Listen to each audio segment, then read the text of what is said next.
What's up, MPX addicts? Welcome to the MPX Rehab. I'm your host, the hashtag certified Mark J. Williams, here with my co-host, as always, the voice of the MPX addicts, Kyle Smith. And as you can see, we have a dead cat on the table.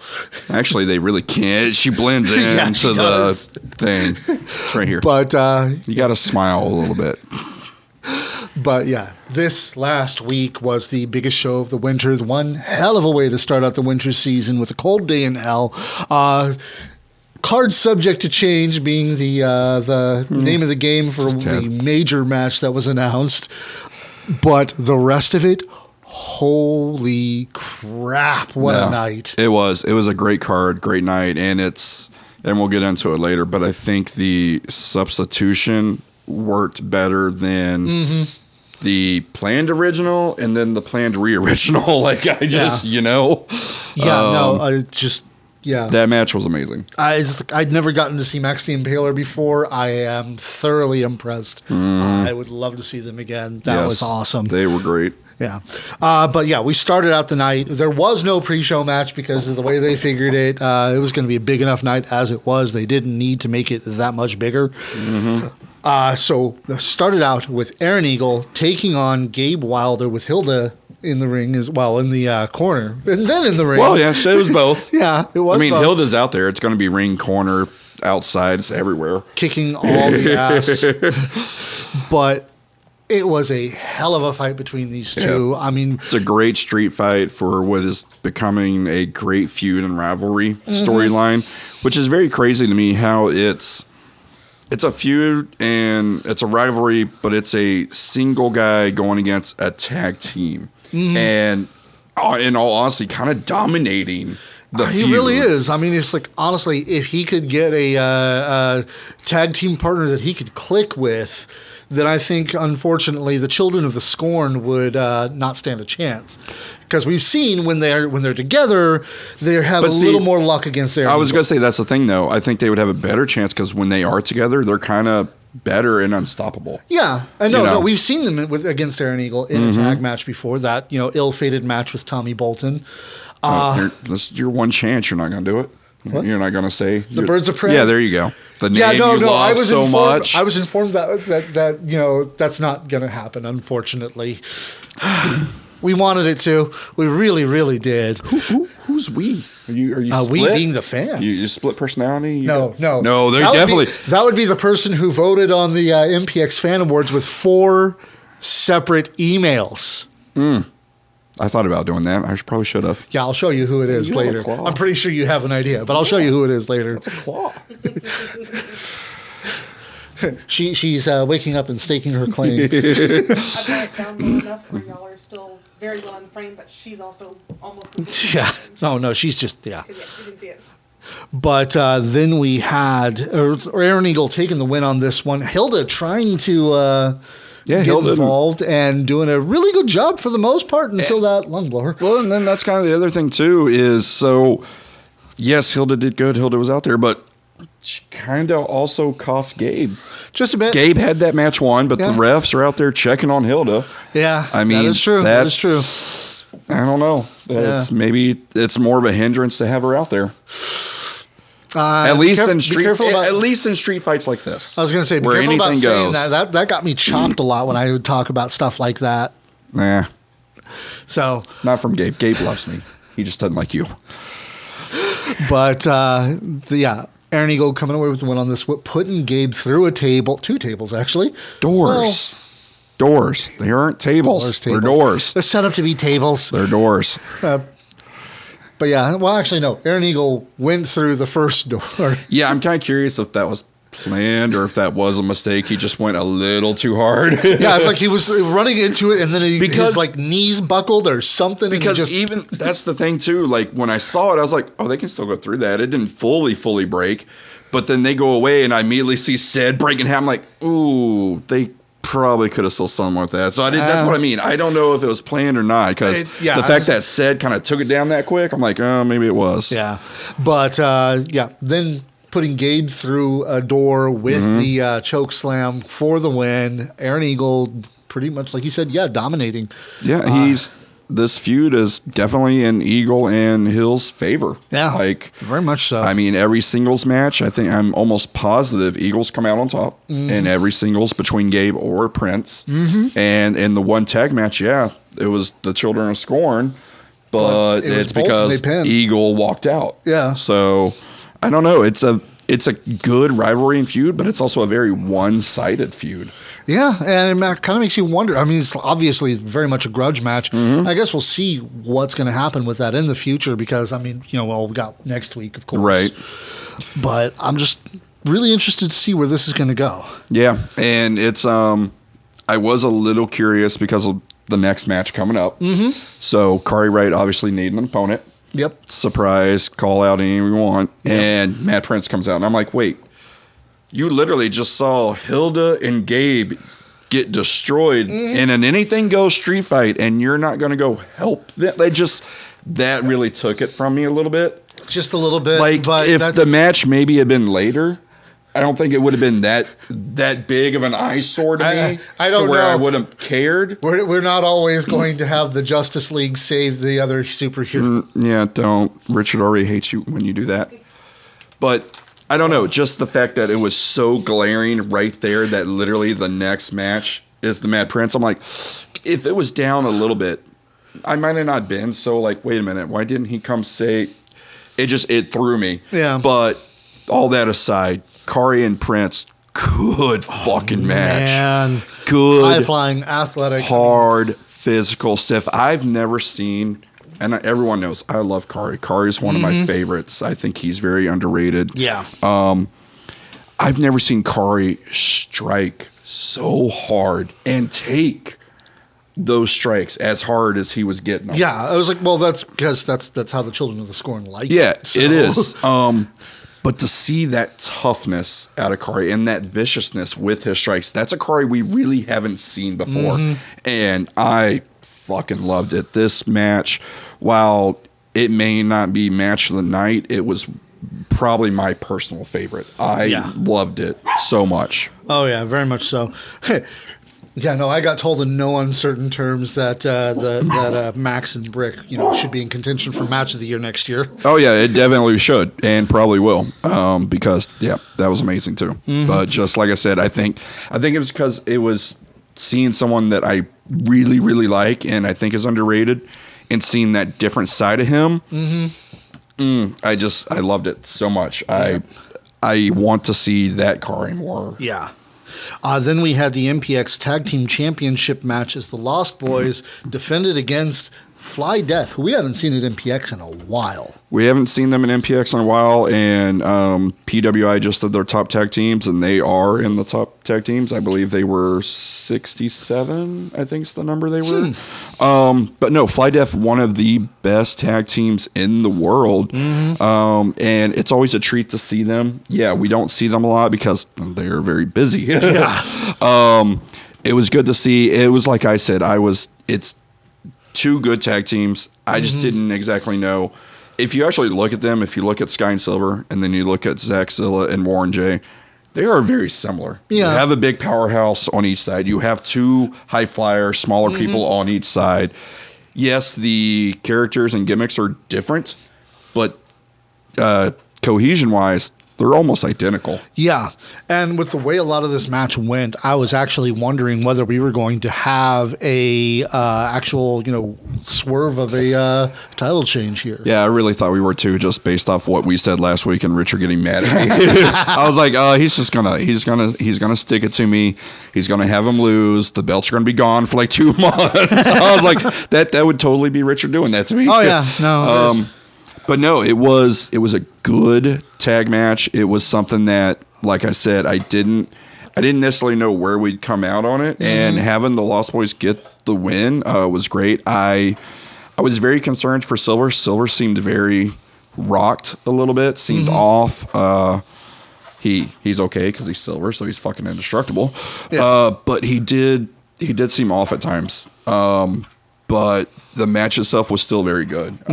That's, I guess, the professionalism of Silver is even at his fucking 10, 15, 20%, he still looks better than most people. Yeah. But yeah, I enjoyed the match. I obviously would like to see Fly Death more. It's just, yeah, they're very busy, probably very expensive too. So, but yeah, Lost Boys coming away with the win on that one. It was a hell of a match. But the match after that is probably the most controversial match of the year. Yeah, probably. It's very good. We were kind of curious how it was going to work. You had Dimitri going against Joe and Red. So, yes, Joe and Red are part of the Suns, but also don't really like each other. Yeah. So, how's this going to work? And it went the way pretty much you thought it would. They, for the most part, were a team and a unit, but also were individual in there as well. The match was good. I thoroughly enjoyed the finish. That finish was beautiful. I believe it was Dimitri hitting Joe with the Flosion. Red picking up, doing the TKO on the Dimitri on top of Joe, then pinning Joe. Loved that finish. Thought it was great.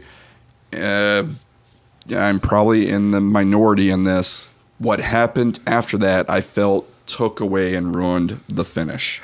I mean, I like the storyline. I like where we're going. I just feel it's like because there's a lot here. It's like I thought that. I mean, I even posted in the addicts group that it's like I was looking for a evolution moment kind of thing. Yeah, I was thinking that, or at that I was moment actually trying to find the Randy Orton one, not the Batista one, but that was all I could find. So when Nick, Judge, and JD all came out to celebrate.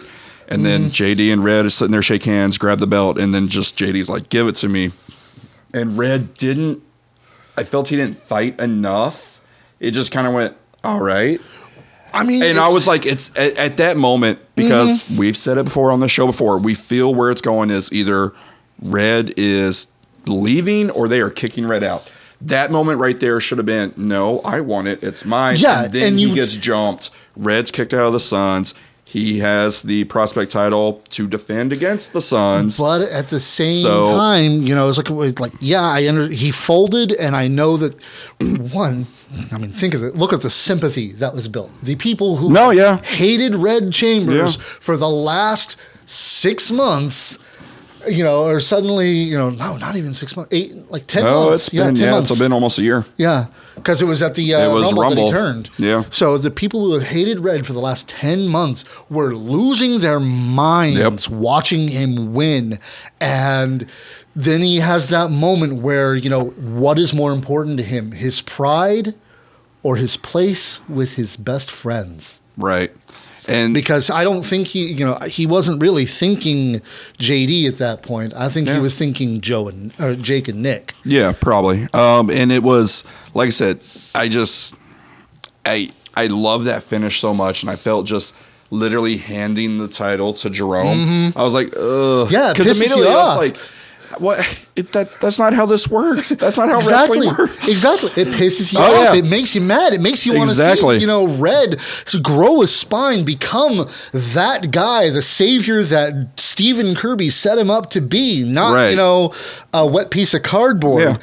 But at the same time, you got to wonder, is he sitting there trying to convince Jake, who is all in with JD, trying to convince Nick, who's all in with JD, to come with him? I guess for me, it just now sets a precedence of, so any title belt you can just hand off to whoever you feel like? Like, is this a Freebird type rule? Like, all the Suns are prospect champs, so fucking Nick's going to defend it this week. Jake's going to defend it next week. JD's going to be busy fairly soon, so I could almost see that happening. It's a little weird. Again, I'm curious where the storyline goes, because right now it's one of the better storylines we have. I didn't like how quick it was. I wish there was a little bit more of a struggle instead of just giving it. It's like the reason that's not on the MPX Fan Awards, this whole thing going on with the Sons of Mayhem, is because we don't have it as stories, we have it as feuds. And right now, where's the feud? Yeah. I mean, you see the kindling, the smoldering, start of a feud, but it's not quite there yet. Exactly. Next year, it's probably going to be Red JD or Red Suns, whatever. Yeah, or Suns, Suns, not tradition, trust fund kind of thing. Something like that. Yeah. Maybe. But I mean, it is new management, so trust fund technically could be back in MPX, right? That was old management that said trust fund can no longer be back. That's true. That is so it's true. new management that resets everything, right? Gotta wonder. All the people who've ever been banned from MPX because they lost, is trust fund a big enough deal? See, the Impact players, they can come back. It's a new regime. It's a new ownership. Okay. The Impact players can come back if they want to, but that's going to depend on Ryan, Jamie, Dave. That depends on everyone but Tommy. But that was actually going to be my question. Would trust fund be a big enough deal for Jamie to go, yeah, sure, why not? I think so. If you could get back the originals, I mean, at this point, I don't even think Jamie's the hardest one to sell. It'd be Tadlock. Tadlock would be the hardest one to sell on that. Yeah, because I was I'm not going to pry into wrestlers' personal life that they're not like good friends with me or anything like that. So I don't know why Tadlock retired in the first place. But, it'd be cool if he came back and we just had the whole trust fund come back and just, that. I was going to say, they even bring in the mercenary Kirby one more time. Yeah. We'll see. We got, it's like we got something of a tease from the Monster Hunter and the boss, Matthew Palmer, about, it's like Kirby's not dead. And he was also saying that in the same breath as talking about the Texas Rumble. R.I.P. He's R.I.P. Pretty sure he's dead. But that was probably one of the most interesting things to happen. I mean, the whole night was interesting. The whole night was engaging. It was. If you weren't sitting there watching everything that was happening, like on the edge of your seat, you weren't really paying attention. No, I guess. You weren't. Every match was spot on. Everything was good. It's very, very solid. And we've always said Coldane Hill is one of the big fours that everyone kind of shows out for. Everyone tries to do their best for the Rumble, Destiny, Purple Rain, and Coldane Hill. Like, they always give 100%. Don't get me wrong. I'm not saying that. But there is something special about those 4 shows. And this wasn't even a case of, every match was match of the night. Every match was good at least. Not every match was match of the night. Right. But the story of the night was in the running theme of people getting screwed over, because the next match after that was Angel Camacho defending the MPX Addicts Championship against the final boss, the Lord Exodus Prime, going to become a 2-time MPX Addicts champion. Yeah, just very good match. I always like seeing how people are going to work with Angel, because Angel, despite what a lot of people think, is very good. He's very agile. He's very quick. He's very powerful. Like, Angel is a very talented big man wrestler. He doesn't get to showcase it necessarily a lot. Because being a big guy, you don't really get to do stuff like that. They want you to do the big guy stuff. Right, exactly. And especially at MPX, definitely, I don't think anyone's really gotten to see that. Yeah. But I think this match, people got to see a little bit more out of it. And it makes sense because, obviously Angel and Exodus coming from the same training school and everything, they definitely know each other. They've worked each other probably more times than most. Hell, it was like two next to Exodus and Dimitri and Exodus and Tatum, Angel and the Camachos, Exodus probably fought the most, I would think. I haven't had the opportunity, time, money, everything like that to be able to go to DFW All Pro shows, but from what I understand, Exodus's group in the UFC over at All Pro, probably one of the hottest rivalries over there right now. It is. It's the what is it? It's POS, I think. POS, yeah. POS versus UFC, and even before that, Property of Self. Property of Self. There we go. And even before that, the other group Exodus was with, or maybe it was just him and Kari in general. It was Prime Flight. But they always had feuds with the Camachos. Like, it's one of those that, they just constantly kind of fight forever. Yeah, no, they're a fantastic and it was tag good. team and one of the best out there. And that's actually what made what happened after the match. When Exodus Prime becomes once again our new MPX Addicts champion, what happened after that? He's getting a rivalry to start his reign off with. And I love it because it's something we have said several times, like, man, they're good together. But the matches they could do singly, It's are not going how to I was impress expecting people. it. Yeah. I wasn't either, except for the vignette that played before. I'm like, Yeah. "Ooh, No. okay, that got it. That was okay. That was the hugest, red flag. Of, Yeah. Okay, I can see this is going to happen somehow, some way. I thought that maybe Exodus was going to get screwed out of the title. That's what I was saying. I thought Kari was going to cost him. But see, Kari being smart. Yeah. Like, no. I'll let him win it just so I can get a title shot. Yeah. So it's like him making that turn. But no, it's like when we were originally talking about it, it was during Exodus's initial reign as MPX Addicts champion. And he's, I was expecting something along the lines of, it's like, ain't nobody going to be able to come and take me on. Nobody's going to be able to, nobody can touch me. Nobody's that good. Nobody knows my mind well enough. And then Kari comes out. I was like, well, I don't know about that, bro. Right. Now, this is definitely going to be one hell of a match when it happens. It's going to be a great feud. Like I said earlier, I'm hoping Kari, we don't just get a, okay, we're going to do this next week and it's done. Yeah, I would hope not either. It's like we've been having such fantastic slow burn stories with Sons of Mayhem, with Mikey B and Matt Locke and everything like that's been going on. I'm loving these slow burns. No, I love long feuds because it's something that's really hard to do in wrestling. Just because people in general, their minds are no longer built that way. We're all instant gratification now. We want it now, and it's like no, because that's how we've been trained with weekly shows, 3 times a week shows, things like that. It's like, oh, you didn't see it tonight. You'll see it next. You'll see it in a few days. No, it's like because like I've said before on the show, one of my favorite storylines ever is Hogan and Savage, because it was built over like a year and a half. Yeah, and it's beautiful storytelling. Yeah, which again is easier to do back then because you had a show once a month or something. So, and that's where what makes what happened later, a little upsetting to me, but not completely because I still enjoyed the hell out of it. Yeah, we'll get to that later. But no, Kari and Exodus is going to be amazing. That match is going to be good, and please let this simmer for a little bit. I know I'm not the booker. I don't get to make that decision, but that's what I'd really love to see. And I also love how we're seeing we are seeing almost official now, I think, a full face Exodus. We are seeing we're going to see a different Addicts champion. We're going to see a proud Addicts champion. You can hear the heel marks and the smart marks all going, no! It's hi, smart mark.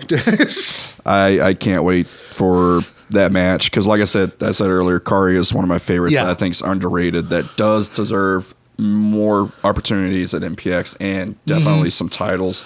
And I think having him go after Exodus. You know what? It'll give us our maybe possible future attempt of Tatum versus Exodus again. One of our favorite long-running rivalries. Yeah, like I said, right now my thing for that is I think Exodus Rumble fights Tatum of Destiny. I think that's where we should go because I think that is going to be amazing.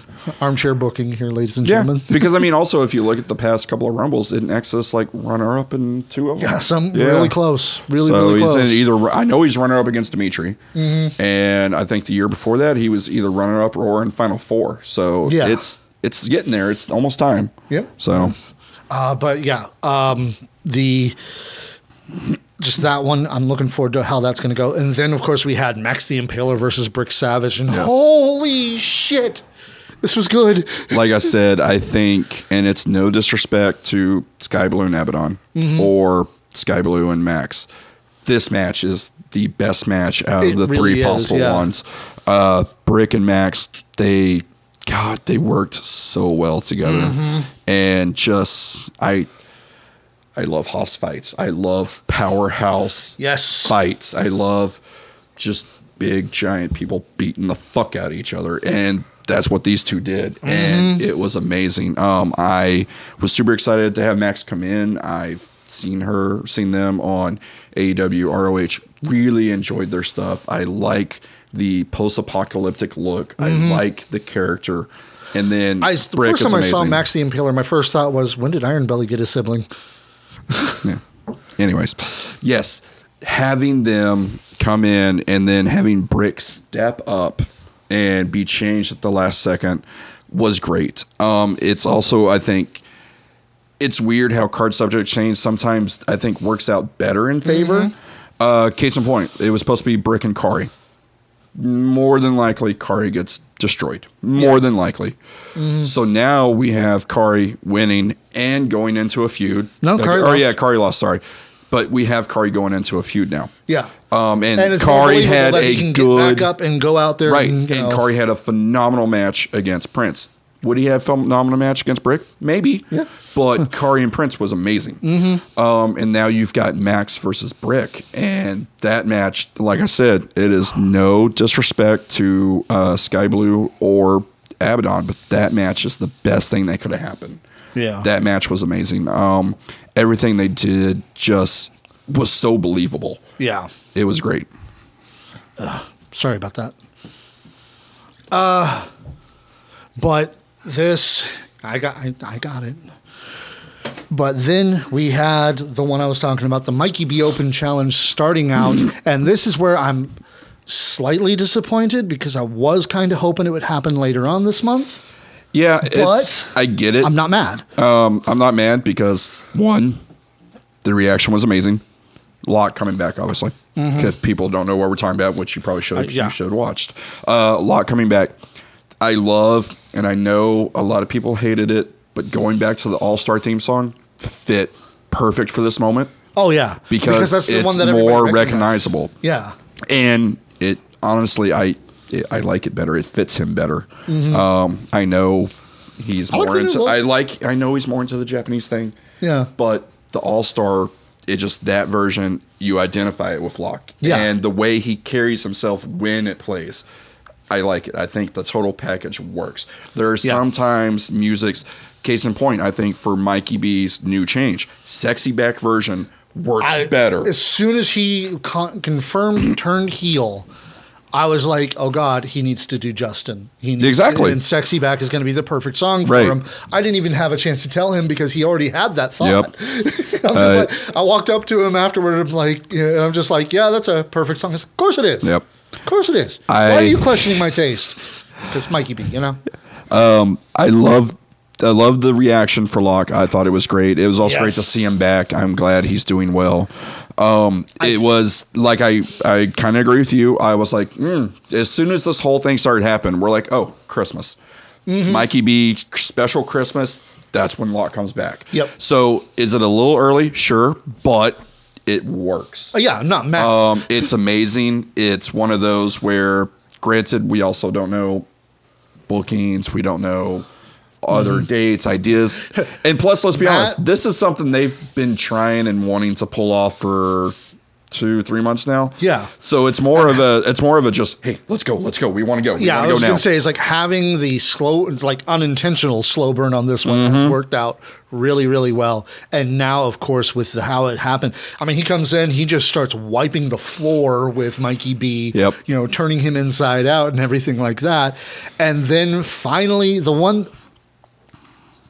Now, this turn I felt should have happened later. This is the one that definitely should have happened later. Having Locke come back was already great. We didn't need the second part. The second part could have happened later. I was like, I'm going to make a certain somebody real mad at me how I would have done this. Yeah, I didn't say that.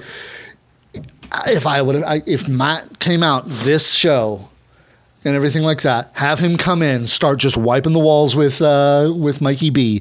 Mikey B powders, and Sammy has that whole, who do I go? Do I go to my friend who I've missed this whole time? Do I go to my fiance? Where do I go with this? Right. And then, it's like she just runs off to follow her, her fiance, who is powdered completely, just gone. Christmas. Mikey B goes his own open challenge again. Matlock comes out again, and then it happens. Yep. That would have been the perfect place to do that because that would have put a punctuation. And again, I'm not a booker. Right. For all I know, Matlock will not be at a very Mikey B. Yeah, like I said, we don't know. For family reasons. We don't, despite what people think, we do not know bookings. We do not know outcomes beforehand. We don't know anything. When I say how I would book it, it's in a perfect world. In case people haven't noticed, after watching us for 2 or 3 years, I literally talk out my ass. I am just assuming shit. I'm just talking. I keep trying to tell people we're wrestling critics. Take us with a huge grain of salt. Are we critics? Yep. Fuck, I guess we are. God, I hate that word almost as much as I hate being called a mark. It felt like a gut punch when I realized it. I'm like, oh fuck. But the match, it was, like I said, it was great to see Locke back. Yes. I actually enjoyed the pseudo new look. Because I mean, it's just Locke being Locke. So like the hair. The thing I think I'm most curious about this outcome and where we're going is, and it's because we haven't seen it from her, is how Sammy's going to do being heel. Because Sammy was such a good face, because that's naturally who she is. Yeah. She is just a good, like, you talk to her and you see her and you just immediately feel a good energy. So to see how she'll play kind of like a bitchy type heel, this is why I'm sad. kind of curious to see how it's going to work. It's like, this is why I'm sad that I didn't get my after show after Cold Day in Hell, because I'm just like, I had so many things I could cover, but oh well.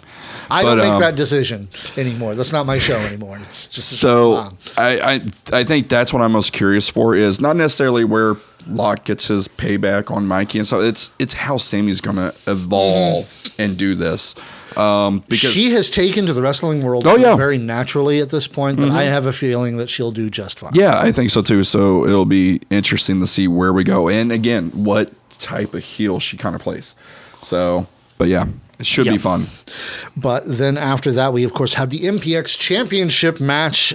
Tatum Manning defending against the Miracle Maker, Tommy Dean. Which again, people I don't think give Tommy Dean enough credit for how good he is on mic and promos. Tommy Dean makes you believe in almost everything he says. One of my favorite lines, and it was very cliche, but hell's about to freeze over because I'm winning the bet. Like, just that, it's little things like that, and he does. There's something about him where, okay, we already said, and we kind of knew, well, Tatum's winning. Yeah. What's the point of Miracle Maker name if he's going to constantly just keep losing? But again, then he speaks, and you're like, oh, that's why. Because he does. He's going to make you believe anything is possible when he's in the ring. And I absolutely could have believed that they pulled off very few false finishes that you're like, holy shit, they're actually doing it. Like, Tommy Dean is so talented in that ring, and so is Tatum. Tatum is great. We knew this was going to be a good we knew this would be a good match because, again, you got two athletes who, for the most part, every time they're in there, put on great matches. Not one time have I really ever left thinking, they had a bad match. Like, Tommy and Tatum usually always have solid matches. Yeah. And like I said, I think this is the first time, and I think we did get confirmation, first time they've been in the ring singly. Yeah. And did not disappoint. It was great. Well, also, I think at the time that Tommy had been coming in, Tatum was still a face, so I don't think they've ever actually competed against each other. Yeah. It's always been, if they're in the ring together, it's at most a scramble match, and it's scrambles or rumbles or something. Yeah, it's like they'll have maybe a small interaction, if that. And then we'd have to go through the last couple of years of. And then this version of Tatum is so good. It's so great. It's because, again, it's a different heel version of Tatum we've seen. He no longer has kind of a stable to fall back into to kind of just be the young boy heel or whatever you want to call it. No, he is literally out there being, I'm fucking king of this shit. This is mine. This is me. Absolutely. Fuck all of you. And it's great. And he's playing it so well. And my only critique on this is when you have somebody help me if you say it's the music, because I love the music. What? No, I love the music. I think the music's perfect. Okay, good. Absolutely perfect. No, it's just how many times I've seen heels who just turned when they got the championship or they are the champion or something like that, and then they say, "You never believed in me" to the fans or something along those lines, and you're just like, you were the hottest thing here. But see, I don't think that's what the way I took it from Tatum was, it's not that they didn't believe him. It's, what the fuck did y'all do for me? I was getting my ass kicked. Oh, you believe me, whatever. Now that I'm on top and I have this new attitude, y'all are going to beat me? Fine. Fuck y'all. That's how I kind of get that Tatum. I can see that, yeah. Like, I get the Tatum of like, hey, y'all don't help me. Y'all don't really matter. I do everything myself. That's the Tatum I got, and that's why I like it so much. Because I get what you're saying. I get some that will come out, and they'll be like, oh, y'all weren't there for me, stuff like, I get all that. Yeah. But I think that this Tatum is the opposite. I think this is the Tatum that goes, I was getting my ass kicked. Sure, you cheered for me, whatever. I have a new attitude. I have a new goal. I'm realizing who I am, and y'all don't like it? Fine, fuck y'all. That's what I get can from see it, and that. that's what I like. I can see that. Yeah, that makes sense. Hi, Tony. DJ? Yep. Our favorite wrestler's favorite DJ. But yeah, that story just of Tatum. The story of Tatum is very interesting. Obviously, right now, it had looked like it was going to be Dimitri who was going to be, his biggest contender or something like that. But who knows now? I mean, it could be Exodus, like we were just talking about. But now Exodus is the Addicts champ. Yeah, exactly. And again, the prospect title is dangerous if it's Jerome's hands.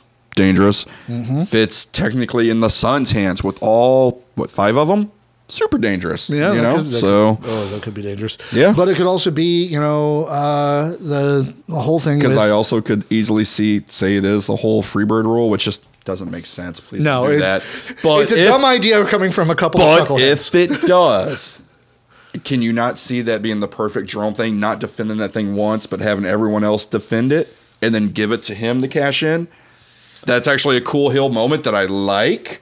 Like, I actually would have enjoyed that more of Red defending it 4 times, then Jerome being like, cool, give that to me. And then going the cash in. I actually see that happening. I kind of want that, but I hate the idea of the Freebird rule.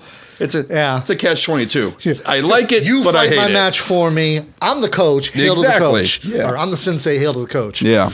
But I'm very interested to see where this is going to go, where things are going to go. I mean, because this is Cold Day in Hell. It is a reset show, as far as you can say.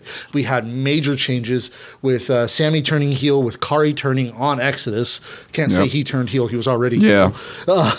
Solidified Exodus as a face. The super controversial finish to the Prospect Championship match. And just everything that was going on. Exodus, now new champ. We're going forward into heat makers, which, I'm surprised. It's called Heat Magnets, and I don't see Marcus Rose once on this. God damn, bro. Really? Yeah. Okay. He knows. He does it on purpose. Yeah, I'm sure. But we have some really interesting looking matches already on this, in which we've got the Lumberjack match in which Aaron Eagle's going to be taking on the Mad Prince again singly. Yep. And we say single, but it's a Lumberjack match. True. True. I mean, last time Aaron Eagle was in a Lumberjack match against somebody, it didn't end well for him. That's true.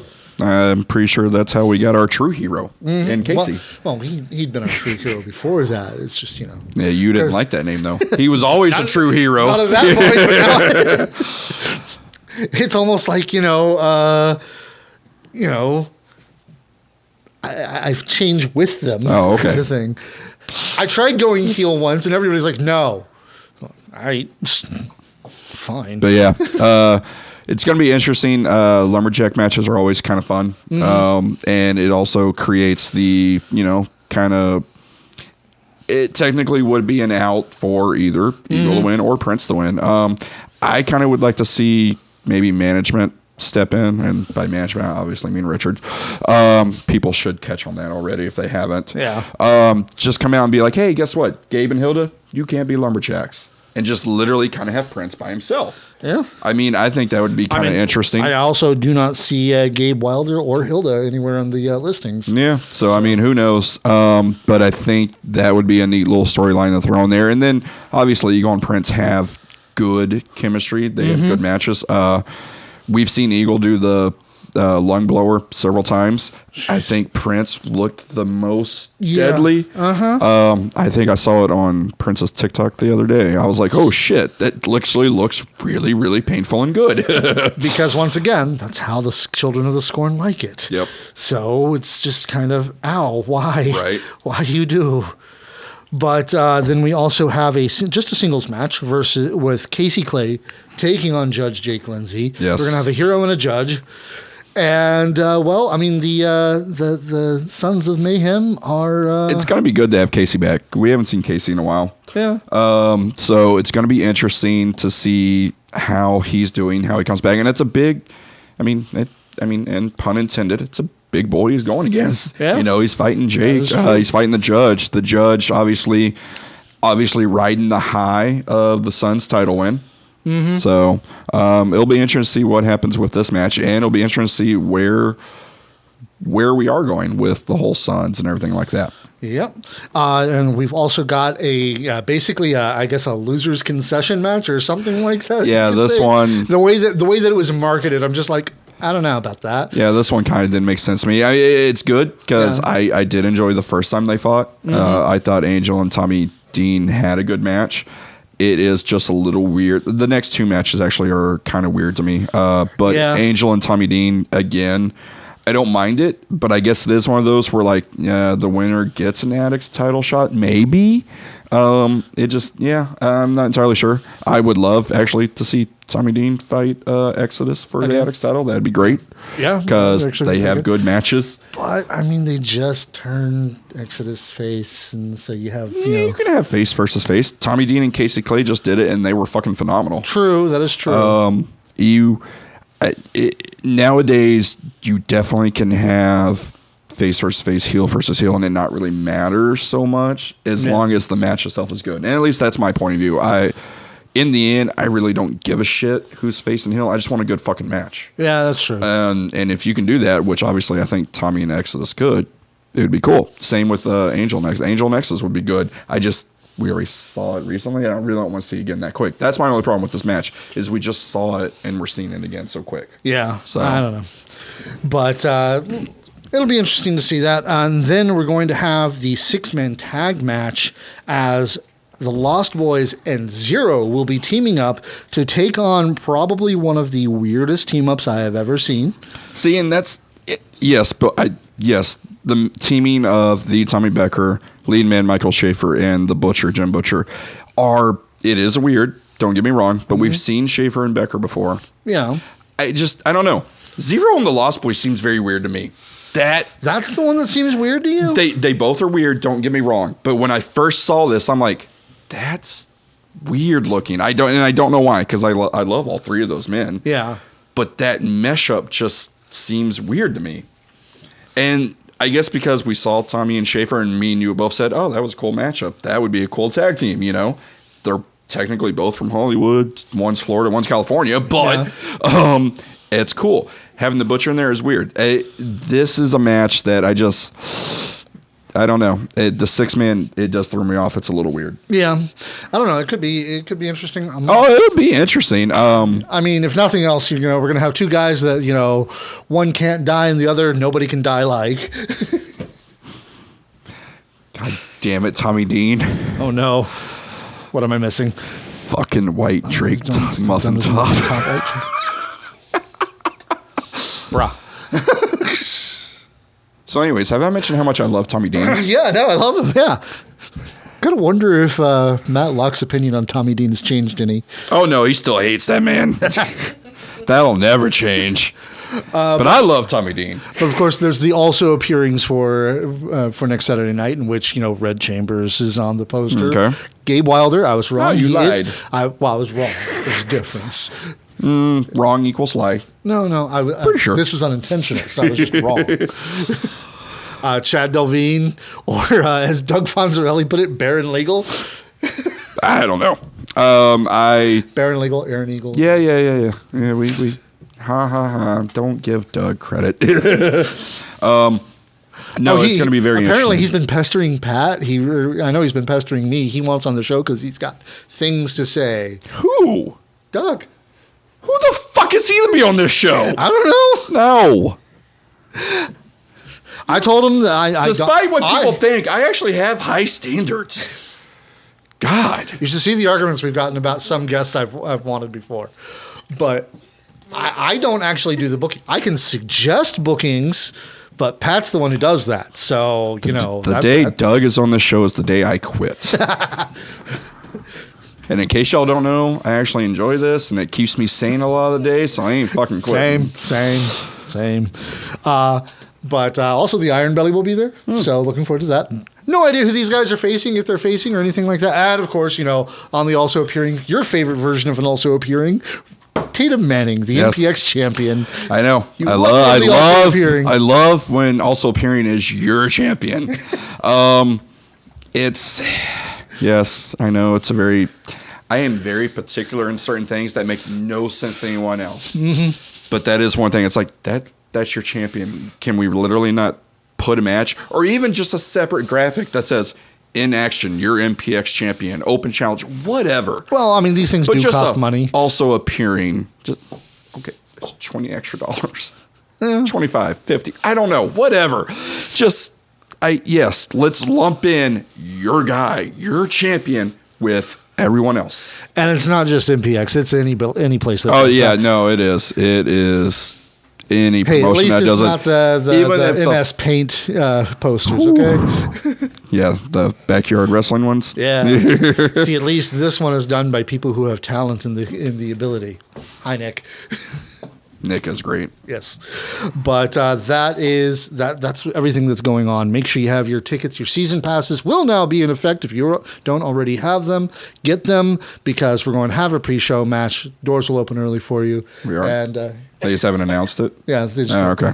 I mean, they usually do, but Yeah. We'll come later.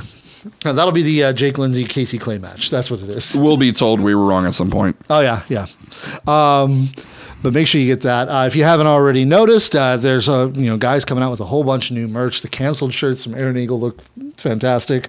So definitely get your hands on one of those before they are sold out, which Aaron Eagle knows all about. And they're gone. Oh, really?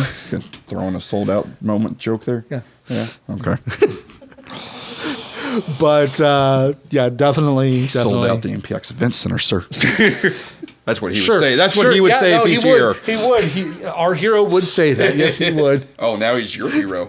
Well, that's what he says. Our hero. Oh, okay. My hero's Casey Clay. I was going to say, it's like, no, Casey's the true hero.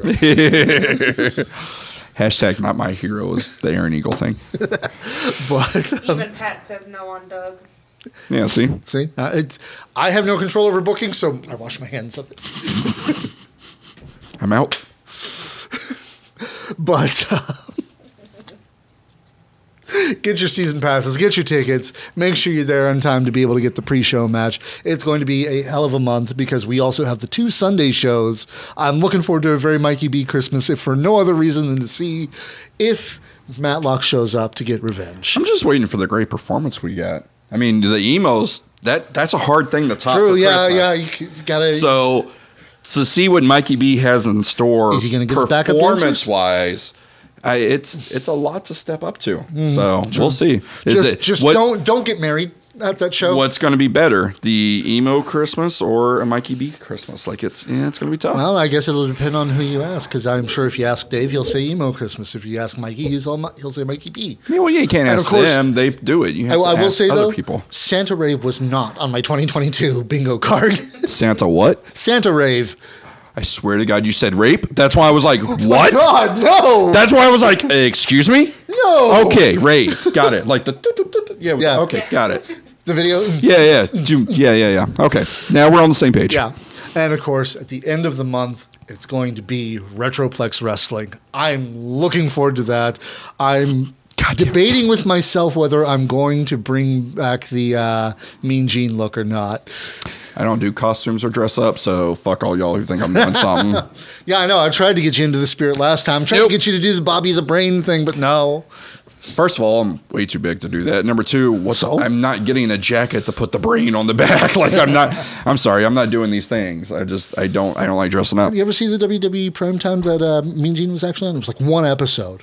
It was actually the one where they talked about how Tugboat turned on the Bushwhackers. I do. Yeah. I thought that was the best episode of Primetime because it's just like it was the 2 guys who worked well together. I'm looking at it going, it's like, that's what I want from you. That right there, that's got to be us at some point. Yeah. Maybe one day. One day. Either way, good night, ladies. Well, we'll see you in a little bit. See y'all Saturday. Well, in a little bit too, because after dark. Mark out. But we don't have a guest. We're still doing that. Yeah, I still got to talk. We got stuff to I talk do about. More. I want to do more.